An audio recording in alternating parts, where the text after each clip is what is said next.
Bonjour. Merci beaucoup d'avoir accepté de répondre à nos questions. Je commence par la tradition. Est-ce que vous pouvez vous présenter en quelques mots ?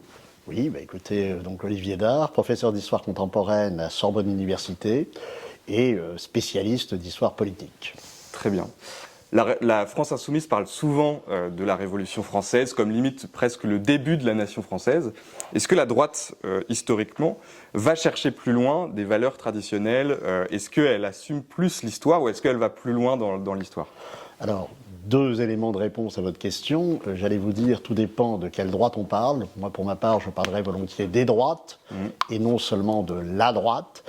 Par ailleurs, la question des origines de la nation française fait effectivement débat. Pour les gauches, il est évident que c'est la Révolution française qui crée la nation. D'un point de vue historique, on peut tout à fait le discuter. Et pour ma part, je considérerais davantage que l'histoire de la nation française s'inscrit bien en amont de la Révolution, qu'elle s'inscrit dans un processus de construction de l'État. La France est un véritable État-nation, sans revenir sur le lieu commun des 43 qui ont fait la France.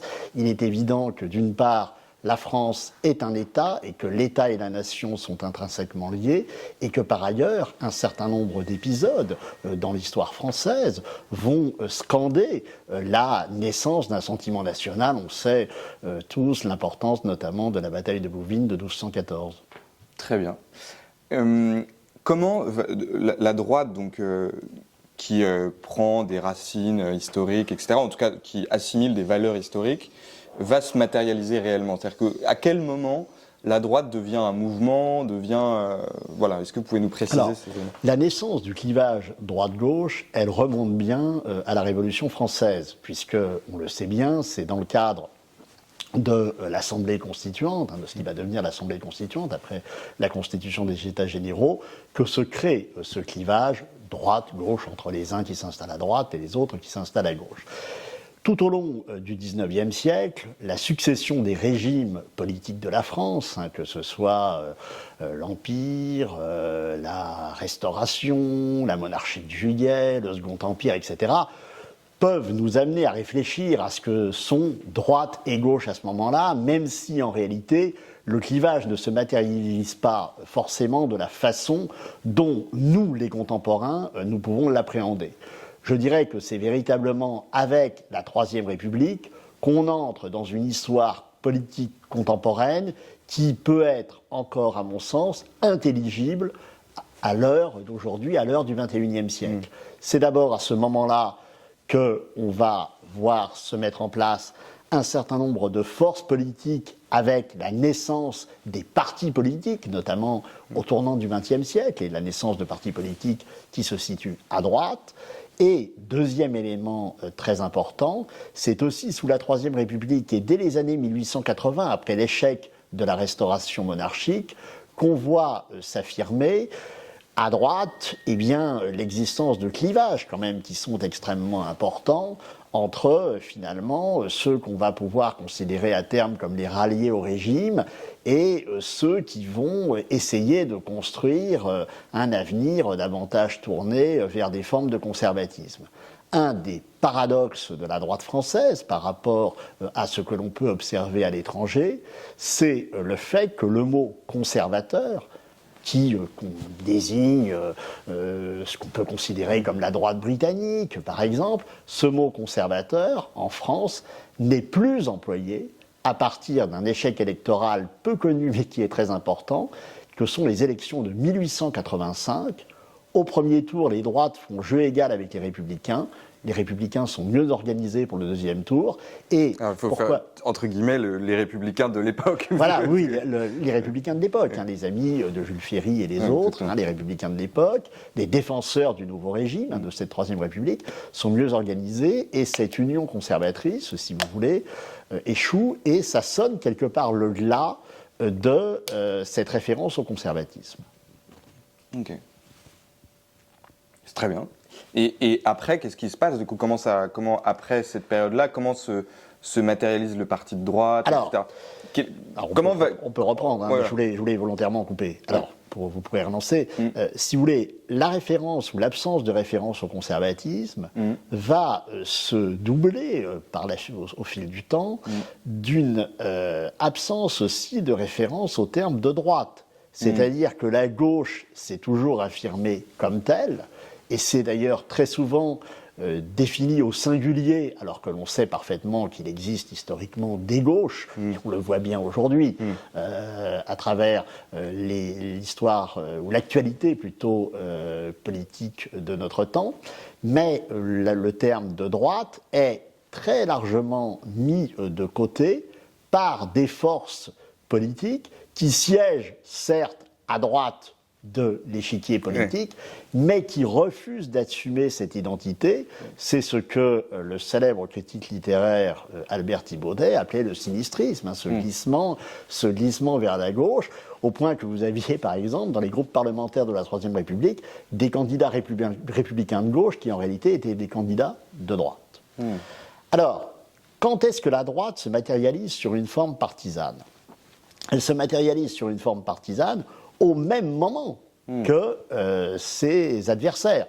Il faut attendre évidemment la loi de 1901 sur les associations, et c'est à ce moment-là que vont naître un certain nombre de partis, notamment l'Alliance libérale populaire, le parti de Jacques Pion. On va retrouver des figures du catholicisme social, et ce qu'il est important de comprendre, c'est que cette histoire des droites, pendant très longtemps, et ça reste d'ailleurs le cas aujourd'hui, elle a été beaucoup moins travaillée, étudiée que l'histoire des forces de gauche. On disait longtemps qu'il n'y avait pas de parti de droite. C'est faux, il y en avait. On disait longtemps que les partis de droite étaient uniquement des partis de cadres. Quand on regarde le nombre d'adhérents de certaines forces politiques de droite sous la Troisième République, on constate que ces droites peuvent réunir un certain nombre d'effectifs conséquents. Et par ailleurs, troisième exemple à cet égard, on sait aujourd'hui que le parti de masse français le plus important n'a pas été, comme on l'a écrit très longtemps, le Parti communiste, qui certes a été un parti d'une importance considérable en termes d'effectifs, mais le Parti social français du lieutenant-colonel de Larocque, lancé en 1936 et crédité aujourd'hui par la communauté historienne d'autour de 1 million de membres, voire davantage, ce qui est considérable. On est à la veille de la Seconde Guerre mondiale. Et du coup, il y a une question qui me vient, c'est comment est-ce que De Gaulle, est-ce que le gaullisme ou le parti gaulliste s'inscrit dans une continuité vis-à-vis de ce que vous venez de nous dire ? Le gaullisme naît évidemment du refus de l'armistice de 1940. Avant la guerre, celui qui n'est pas encore le général de Gaulle, le colonel de Gaulle, est un auteur militaire relativement connu, ce qu'on a parfois tendance à sublimer ou à négliger. Il est apprécié du côté des droites, et notamment de la presse de droite, pour ses écrits.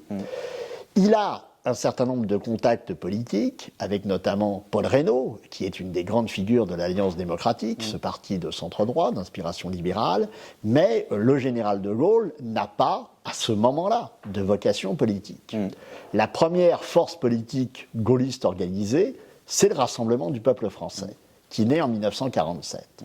Alors, de ce point de vue, le RPF, comme on l'appelle à l'époque, présente effectivement un certain nombre de caractéristiques qui le rattachent, ou qui peuvent le rattacher, à un certain nombre de formations antérieures.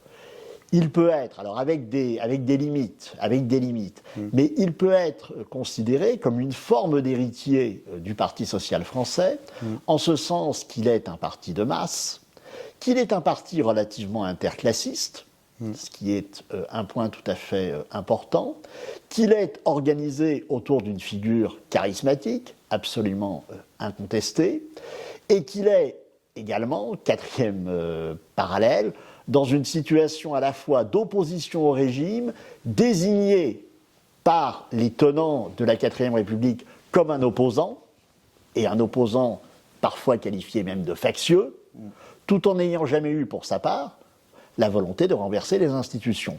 Donc de ce point de vue, le gaullisme, oui, s'inscrit dans cette perspective-là. Le gaullisme et l'histoire du gaullisme, et notamment celui du RPF, participent effectivement, de la construction de formes partisanes à droite. Avec, malgré tout, des points très particuliers dans le gaullisme, c'est le fait que vous y trouvez un certain nombre de militants passés par la résistance et qui vont avoir évidemment un rapport à l'action, un rapport parfois à la violence aussi, notamment dans leurs relations avec les communistes, qui sont le produit de la guerre. On n'est pas forcément, et on n'est jamais en histoire dans une homologie. Mais il y a quelque chose ici, effectivement, il y a un fil à renouer. Merci infiniment d'avoir répondu à nos questions. Merci à vous.